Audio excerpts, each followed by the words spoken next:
Hello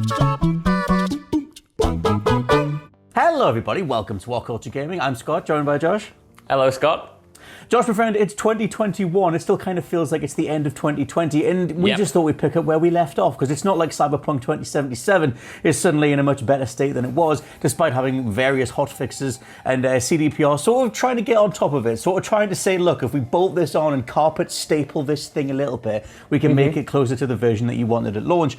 So we're just going to cover as much stuff as possible in regards to the game, the state of the multiplayer, the lawsuit that's ongoing, the state of the DLC, but I also thought that we'd open with just the state of the game in general, because obviously we played a lot of it over the holidays. I love this game, but I want you to sort of talk about the thing that you said to me before we started filming, that this game sort of broke you. It did, Scott, because you know what? Like you, I also love this game. I had such a fun time with it over the Christmas break. Like, I was putting 8-hour stints in every single day, just completely not sleeping, not eating, just playing in this world.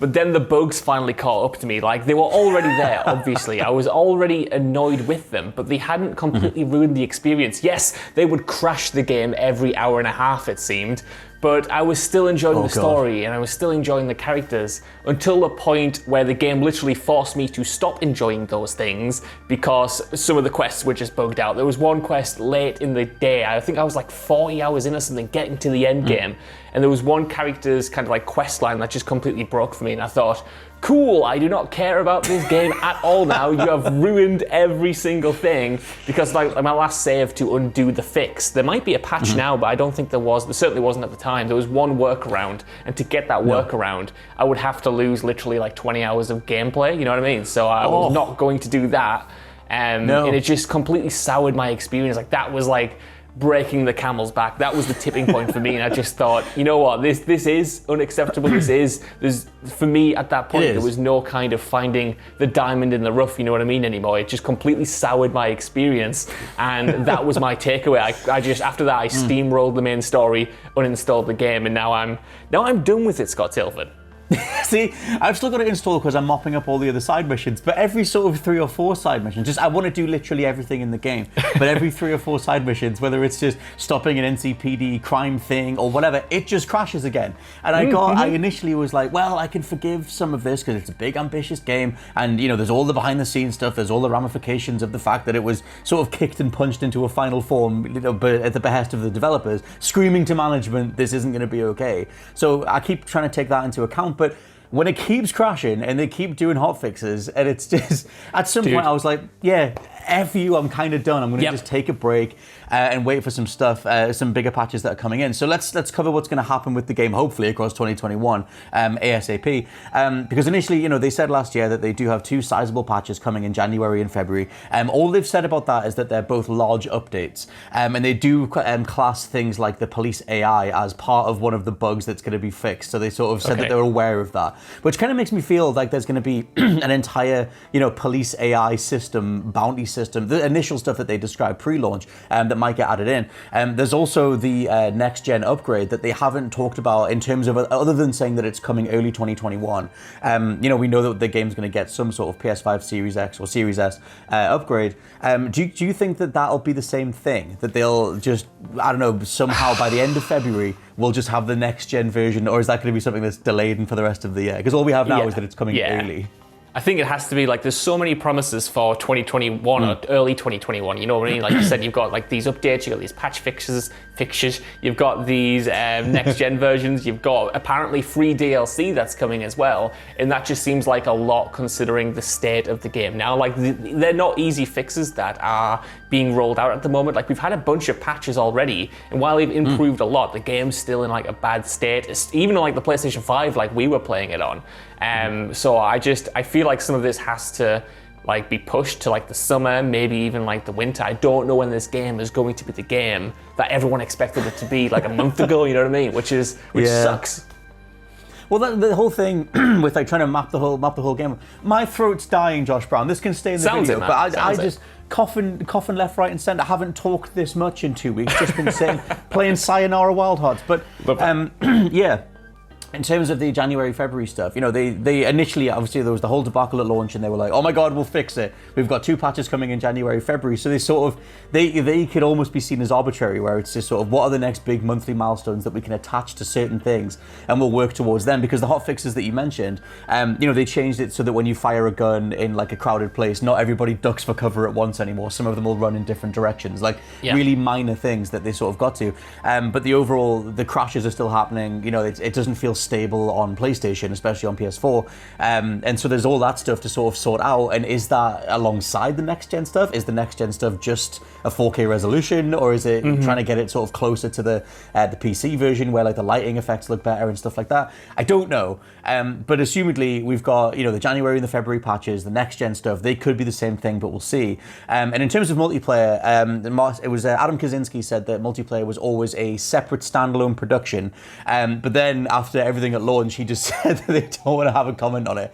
other than saying his follow-up was, it's ahead of us, so we don't know yet. We're focused on improving Cyberpunk, and we'll discuss it in early 2021. Everything's early 2021. I think last year, when they were just aflame, looking at the flames, just saying next year, everything will be next year, and we'll just sort of figure it out. Do you want Cyberpunk multiplayer at this point? No, Scott. I don't want it very much. I don't know how it would work. I was always a bit wary about it anyway. Yeah. And at this point, it's like, how many chefs do CD Projekt Red have in the kitchen? They have so much stuff on their plate at the moment. All knife fighting each other as well, just trying to get it to work. Just trying to get something to work, and it's like, you're promising all this stuff for 2021, and that sounds incredibly optimistic, and and I don't know anymore, Scott Tilford. I keep using your full name because I'm that disappointed. I'm like a disappointed parent, you know what I mean, or a disappointed teacher, just looking at this thing that I wanted to love and put so much time into, and just ultimately couldn't. I have genuine buyer's remorse that I didn't wait for some kind of next gen version or properly patched version, because I could have loved this game. I could have gone into it like a fixed version and loved it despite all of the potential broken promises or whatever, and had a good time. I would say that I do. I would say that I do love it, but it is in spite of that stuff. But the thing is, every time it crashes, that's the one thing where I go, I can't forgive this, because you've literally kicked me out of the game. I can put up with some of the AI bugs, I can put up with some of the quest stuff, and there's nearly always a workaround at some point. You shouldn't have to put up with any of this stuff, but I can personally, subjectively put up with some of this stuff because I love synthwave music and cyberpunk stuff so much. But then when it just kicks me out, I'm like, yep, this isn't the game we were promised. This is a broken thing, and I see all that stuff. One other thing to throw in for the early 2021 window timeframe is DLC. They initially said that they had DLC coming. The Cyberpunk official website has updated to say that free DLC is coming to Night City early 2021. But with them having large-scale patches that potentially also include new AI scripts, what the hell could they even do for DLC? Just more character stuff? Yeah, I think if DLC came out now in the state it's in, I would genuinely be disappointed in the game and the company, because it kind of reeks of them just trying to get content out to kind of placate people while ignoring the fundamental problems, which is kind of an issue that Batman Arkham Knight had on the PC when that PC version came out. It was terrible, but instead of prioritizing fixing the game, WB was just like, well, we'll get some DLC out. We'll focus on that instead. We'll give the people more content, and I just don't think it's a way to go. Obviously, there are so many people who love the game and have kind of sat through the bugs and wanting this DLC to come. I ultimately don't think it's fair to the people who have bought into it, who are kind of waiting for it to be fixed, waiting for these AI scripts to come in, waiting for the police to finally work, waiting like me on quests to not be bugged so you can finish major parts of the story. You know what I mean? That should be the priority. And if the DLC isn't pushed, I would worry about what their kind of priorities are. I do with the DLC stuff. I mean, with The Witcher 3. The Witcher 3, obviously everyone talks about well, it happened with that. Witcher 3 did launch in a bit of a state, and nowhere near as bad as this, but one of the make goods that they did back with Witcher 3 was to put out a bunch of free DLC. There was a couple of extra quests. Geralt got 15 finishing animations, finishes during combat, and stuff to sort of, make the trying to make it more palatable on their side. Hey, look, we've got you covered, it's fine. Not only have we fixed it, but we've done all this extra stuff. And it's just, I don't know, the state that Cyberpunk is in, like maybe this big patch fixes everything.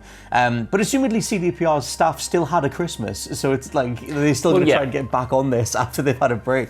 The other thing to throw in, which is I was going to say quite quickly, but potentially is a big story as well, is the ongoing lawsuit, because there's a whole lawsuit around it as well. So this comes from Escapist magazine, although obviously it's been covered everywhere, but I thought Escapist's phrasing was nicely handled in regards to getting across the specifics of it. The from Escapist magazine said that the basic claim asserted in the lawsuit is that CDPR and its executives defrauded their investors by lying about the state of Cyberpunk 2077 and failing to disclose that the game's launch would be a disaster. By overstating the quality of the game and failing to disclose performance issues, the defendants artificially increased demand and thus increased the price of CDPR's stock. So there's the whole false advertising thing, but the ongoing class action stuff is more on behalf of the stockholders, saying that we invested in your company based on a version of the game that never came out. Escapists do say that it's very hard to prove those things in court because it entirely hinges on them proving that CDPR made statements that they knew were false at the time they said them, which in regards to game development is going to be nigh on impossible to prove because, like with No Man's Sky or Hello Games,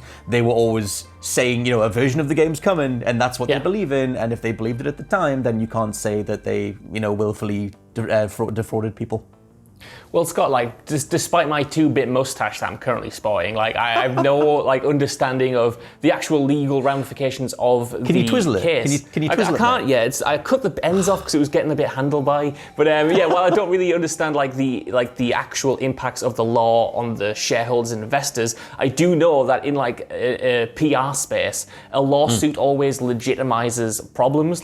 Even though the backlash has been strong from gamers or whatever, and it's been tough to ignore, ultimately, a lot of that stuff can be ignored with good PR or good marketing or a good spin after the fact. It doesn't have to tank someone's reputation. But I always think a lawsuit, when that comes in and that makes headlines, that almost legitimizes it, because then you see a bunch of outlets who don't cover games suddenly start picking it up. You've seen a lot of outlets that don't usually cover games cover Cyberpunk, and that puts pressure on the kind of studio and the publisher to ultimately fix things, not only for the game itself, but for the people working there, the people who are taking the brunt of this, the people who have dedicated so much of their lives to make what could have been a great game, only to be in the same position that we are, where it's well, what went wrong? What happened? Why have I invested so much time into this to have this kind of dumpster fire now be attached to me, essentially? And I do think that no matter what happens with the lawsuit, whether it gets thrown out, whether it goes through or what, it has certainly helped legitimize those claims, I suppose, of over-egging the pudding, of lying about the state of things, about being manipulative about what footage you show, and all of that kind of stuff. Yeah. I mean, I did a video on terrible games that made the industry better, and it was when Ghost Recon Breakpoint came out and was responsible for it was 93% of Ubisoft's operating income was down because they were relying so much on Breakpoint, and it was the breaking point lol because it was such an absolute state. You would think that would be, you want to think that one of these high-profile disasters is the end of all this stuff, and then it was just to see it even worse in Cyberpunk's case with such a veteran studio or people that should know better. That have so vocally said back in 2017 or whatever that they were never going to do this sort of thing, that they would take the time and it's ready when it's ready and all that type of stuff, for it to be such a flaming disaster. It's just currently aflame. I don't know, it's fascinating, but there's still a whole part of this conversation where it's Cyberpunk is still, for me, I still think is a very, very good game, providing you can get it to run. I love the combat, I love the characters, I love the world, and that's a whole other conversation that we can't really get to fully because the game isn't even playable for the vast majority of people. So let us know what you think down in the comments below of the state of Cyberpunk 2077. Have you held off on buying it, or if you have, what have you thought of it so far? For now, I've been Scott from WhatCulture.com. I've been Josh from WhatCulture.com. And we'll catch you next time. Bye.